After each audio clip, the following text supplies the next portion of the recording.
What's up, everybody? This is Fred Richani of TSC. We have right here via Skype a top NFL draft prospect. He's a quarterback out of the University of Tennessee, Chattanooga.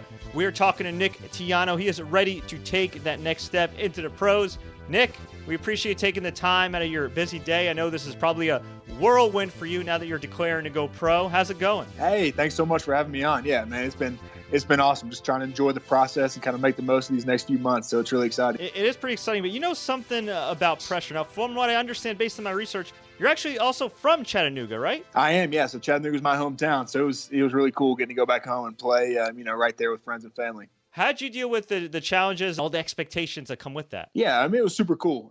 Transferring back, I was really excited. I really never worried about the pressure. I knew my family and my friends would definitely welcome that opportunity to go, be able to see me play every game right there in town. They would welcome that with open arms. And, the coaching staff and the athletic department, they just made me feel right at home, right at ease about my decision. It was something I was really excited about. Kind of an opportunity that not many guys get. Not a lot of guys get to go play college football in their hometown. So for me, it was super cool, to play in a stadium that, I played Little League football in, played high school games in, then got to play, college football games. And it was just a really cool opportunity for me. The pressure, never really felt that. I felt right at home and really enjoyed my time there. And you did transfer out of Mississippi State. And it's always tough to make that choice as a young man, going from a big program to another school and everything, taking that risk because you could transfer and you could play and ball out, but there's other times where you might end up being in the same spot. So did you know ahead of time when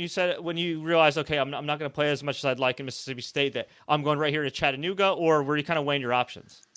Yeah, so when it came that time, I hated to leave Mississippi State. Really liked it there, but unfortunately, for me, like you said, to get the chance to play as much as I wanted, that's what I needed to do. So, I did. I weighed my options. When you're transferring, for me, it was before the transfer portal and all these things that guys have now. So I really had three options. I could go to junior college for a year, which I wasn't too interested in. I could have gone to an FBS program or gone and played an FCS. So for me, going to play FCS was the better choice because I could play immediately. I didn't have to sit out that year and lose the year of eligibility. And then to have the chance to go play at home in Chattanooga was just perfect. They had won 3 out of 4 conference championships. The program was doing great. And, like I mentioned before, the opportunity to go home, I just couldn't beat that. You threw for 29 touchdowns the last 2 seasons at Chattanooga. But if people just look at your quarterback stats, they'll say, all right, it's a pretty good player. But then you look at the rushing stats here. 9 touchdowns this past season, having to use your legs. Before the previous season, you had a couple hundred yards rushing as well. Were you always kind of a runner, a mobile quarterback, or is that something that you kind of had to develop out of necessity to make things happen? Yeah, I've always kind of been looked at as more of a pocket passer, just kind of always been a big guy. Don't really strike you as somebody that would run. But back in high school, my senior season, I had almost 1,000 yards rushing that year. So kind of, I've always felt like I'm a little more athletic than people give me credit for. But no, I didn't really run much early in my career. My offense, my sophomore and junior seasons was really pro style. Really didn't ask me to do much of that. But that coaching staff left and a new staff came in for my senior season, and we kind of ran more of the read option, zone read kind of stuff. And they asked me to run a little bit more, and I welcomed that and I enjoyed it. Any way I can help the team, I'm happy to do, and kind of took me back to my high school days, and I enjoyed it. So it was cool to do this year.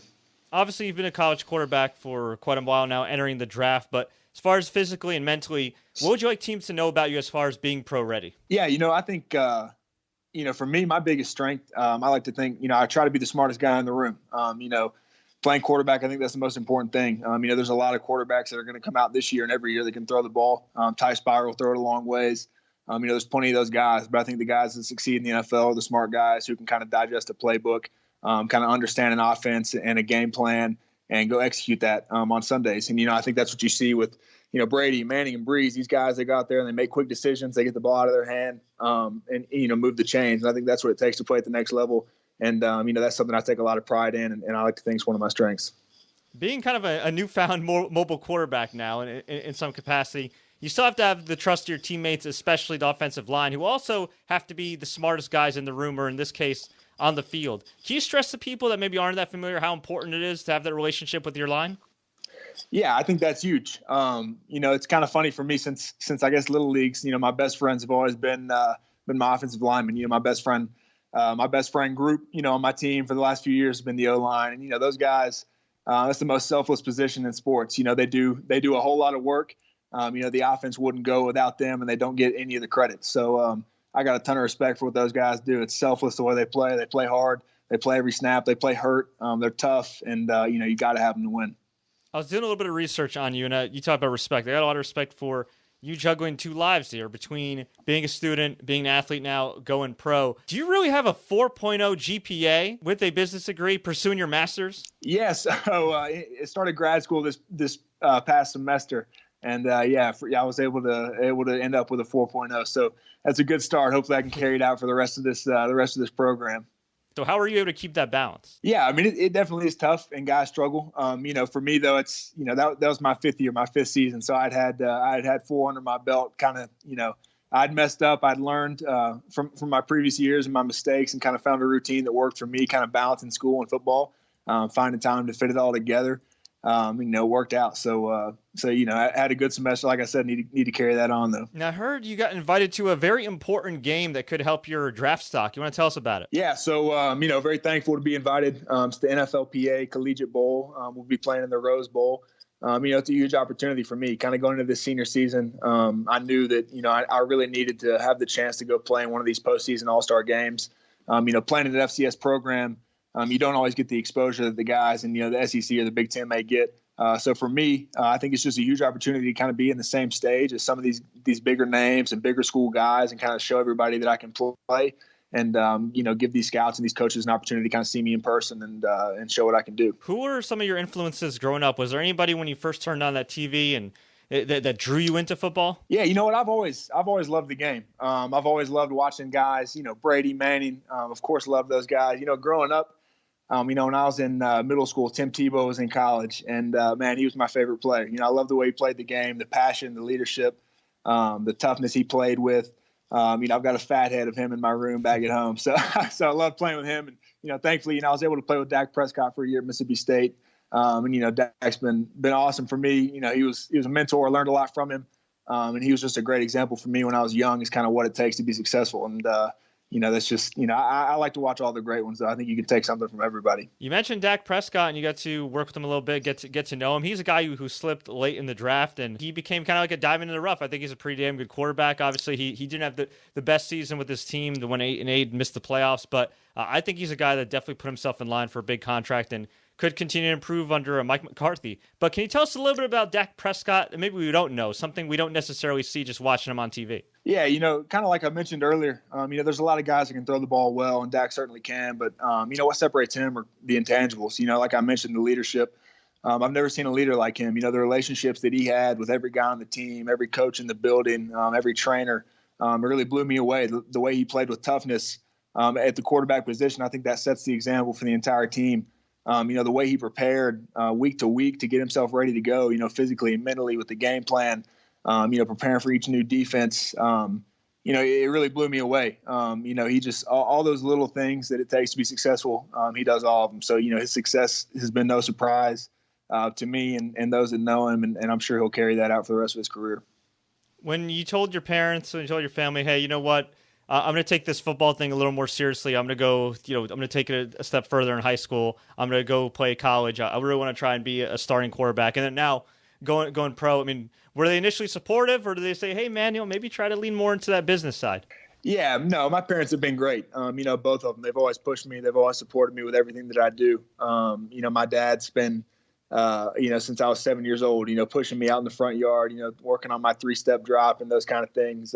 He kind of instilled that work ethic in me from an early age. And, my mom's always been my biggest fan. She tells people stories all the time. When I was in 6th or 7th grade, she used to take me down to school at 7 a.m. in the summers just so I could get a workout in and then have to drive back and pick me up at 8:30, just because, that's what I saw the pros were doing. So that's what I wanted to do. So she still laughs about that. But no, they've always been, my biggest fans, and, I'm so thankful to have them both.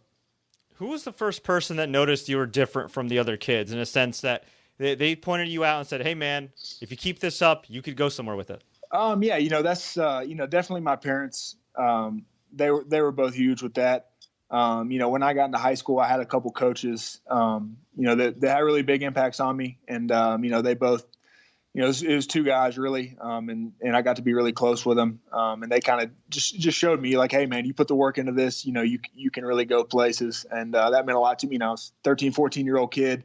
When you have somebody tell you that, it means a lot. So that, that kind of pushed me and showed me that, if I put the time in, do my due diligence over these next 4 years, hopefully I'll have the chance to play in college, which, was a dream of mine. So, thankfully that came true. What's the biggest misconception about playing the quarterback position? That's tough. I think people, a lot of people think we're kind of prima donnas and, you just kind of show up and you throw a pretty ball and you throw touchdowns and you're on the front page of the paper. But, I think if you asked any quarterback and a lot of people that know football, it's probably the hardest position in sports. You kind of got to understand where 11 guys are on the defensive side of the ball, and then understand the scheme that you're implementing on your side and kind of how all that works together and be able to go execute a game plan.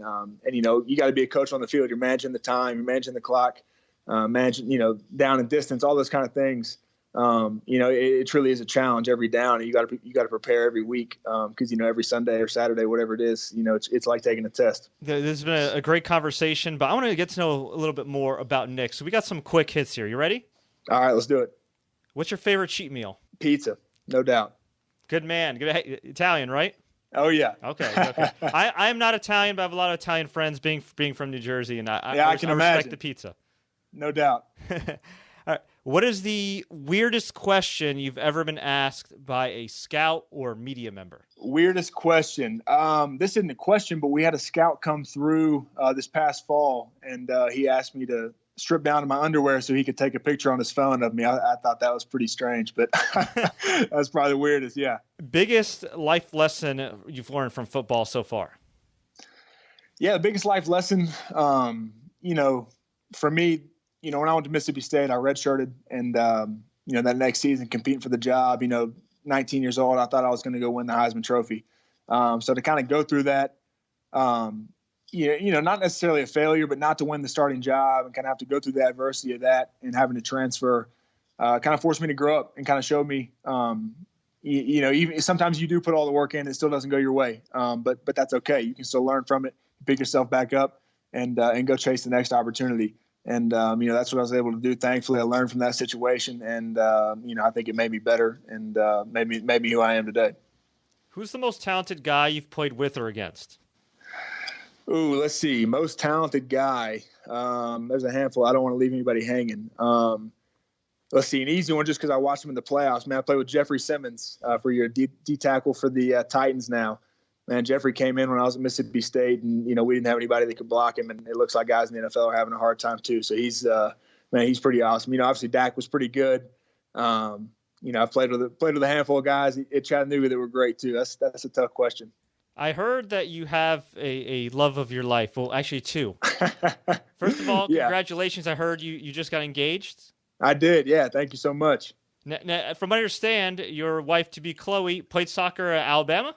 She did, yeah. She played for 4 years at Alabama, so she's probably more athletic than me. Now, is there a rivalry between you two? You being in Chattanooga and her in Alabama? No, she's from Chattanooga. She loves UTC. I give her a hard time about Alabama football all the time, but she handles it pretty well. And then your other love of your life, from what I heard, is a gentleman named Hank. Actually, he's your dog. Oh, he's definitely man. Hank's the man. Yeah, so he's my 2-year-old golden doodle. Hey, he's what gets me out of bed in the morning. Man, he's been great. Me and Chloe got him a couple years ago. Man, he's awesome. He's an amazing dog. We have so much fun with him every day. Take him to the park. He lightens up the room when he's around. So we love having him, man. He's awesome. Besides going to a football or basketball game, what's the most fun thing to do in Chattanooga? Let's see. Well, Chattanooga's great, man. If you haven't been, you need to visit. But I love to play golf. Chattanooga's got awesome golf courses. Super outdoorsy town, rock climbing. Kayaking, all those kind of things. Going out on the lake, the Tennessee River is great. The downtown area is awesome. Got great restaurants.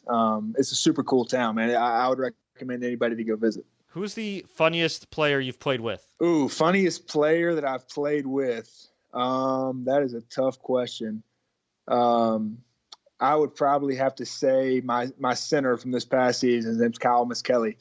Back at Chattanooga, man, he's one of the funniest dudes I've ever met. From Alabama, just a funny guy, man. Everything about him. Is there any story you're allowed to tell about him? I don't know. I don't know that I should. What do you like to do for fun besides football? Yeah, so like I said, golf. I love to play golf when I get the chance. Take Hank to the dog park. Love going to the movies, man. I love going to get a popcorn and a Coke. I think that's a great way to spend a Friday night. Old school. I like that. Yeah, no doubt. What's your favorite movie? Ooh, favorite movie. That's tough. Let's see. I love The Dark Knight, Batman, the Joker, all that. I love The Godfather. That's one that my dad's made me watch since I was little, just being Italian.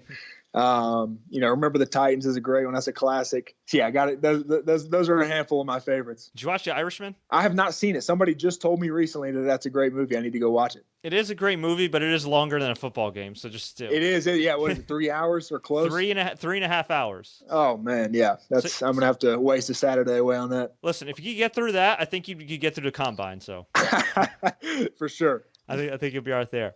All right. Yep. Before we let you go, man, we do appreciate the time. What's the best piece of advice you could give anybody that's playing right now in middle school, high school, maybe even in college right now that has any inkling of wanting to go pro one day? Yeah.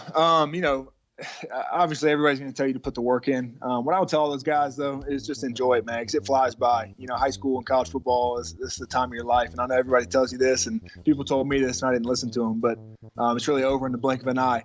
And I think enjoying the process, the work, the good times, the bad, the wins, the losses. I think you learn from everything, you grow from everything. You can have a ton of fun and prepare and hopefully give yourself a chance to keep on playing. So man, that would be my biggest piece of advice for anybody. Well, Nick, it was a pleasure getting to know you a little bit more, man. I wish you the very best in the NFL draft process. I know it's a whole new world for you. We hope to see your name and see you called on draft night. Where can fans find you online? Yeah, so you can find me on Twitter, Instagram. My handle's just my name, just at Nick Tiano. Got Facebook. So yeah, anywhere, man. And thanks so much again for having me on. I've really enjoyed it, and I appreciate you taking the time. So hopefully we'll get to do it again. For sure. Look, when you get drafted, when you sign with the team, okay, you better promise us an interview. I don't want you to forget about us. No doubt. We'll do it for sure.